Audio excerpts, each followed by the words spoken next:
அனைவருக்கும் வணக்கம். சின்ன சின்ன பூக்கள் தமிழில் இன்றைக்கி நாம் என்ன பார்க்க போகிறோம் தெரியுங்களா? பயன்பாட்டில் உள்ள பண்படுத்தும் பழமொழிகளை ஒரு 3 பார்க்க போகிறோம்.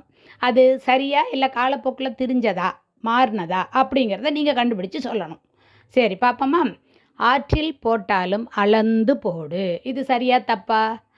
அதாவது நமக்கு தேவையில்லாத பொருளாக இருந்தால் கூட ஆற்றுல தூக்கி போட்டாலும் அது அளந்து போடும். எவ்வளோ போடுறோங்கிறத தெரிஞ்சுக்கிட்டு போடுங்க அப்படிங்கிறாங்க. இது சரியா தப்பா? தவறு. ஏன்னா அகத்தில் போட்டாலும் அறிந்து போடு. இதுதான் உண்மையான பழமொழி. அதாவது மனசில் என்ன போட்டாலும் அதோட பொருளை புரிஞ்சுக்கிட்டு போடுங்க, குருட்டு மனப்பாடம் பண்ணாதீங்க அப்படிங்கிறத தான் அகத்தில் போட்டாலும் அறிந்து போடுன்னு சொல்கிறாங்க. சரி, 2வது, யானைக்கு ஒரு காலம் வந்தால் பூனைக்கும் ஒரு காலம் வரும் அப்படிங்கிறாங்க. இது சரியா தப்பா?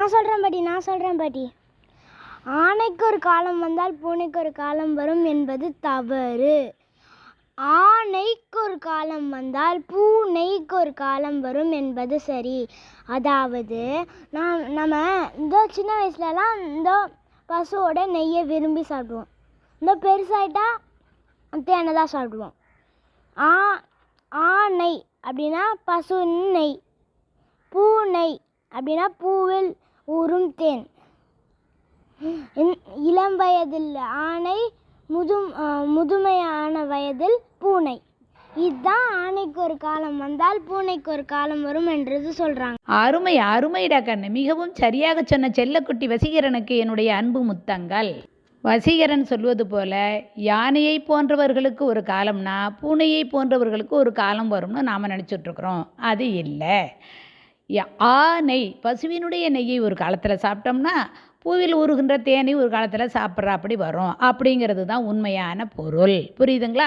அடுத்தது, சட்டியில் இருந்தால்தான் அகப்பையில் வரும். ஆமாங்க, சட்டியில் ஏதாச்சும் இருந்தால் தானே கரண்டி போட்டு அகப்பையில் மொல்லும் பொழுது வரும் அப்படின்னு நாம் நினச்சிட்ருக்குறோம். இது சரியா தவறா?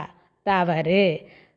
அதாவது குழந்தை பேறு இல்லாதவர்கள் சஷ்டி திதியன்று விரதம் இருந்தால் அகப்பையான கருப்பையில் குழந்தை உருவாகுங்கிற பொருளில் சஷ்டியில் இருந்தால்தான் அகப்பையில் வரும். இதுதான் உண்மையான பழமொழிங்க. புரியுதுங்களா? இப்போ எது உண்மையான பழமொழி, எது காலப்போக்கில் மாறினதுன்னு தெரியுதுங்களா? இது போன்று இன்னும் பல பழமொழிகளை பார்ப்போம். நன்றி, வணக்கம்.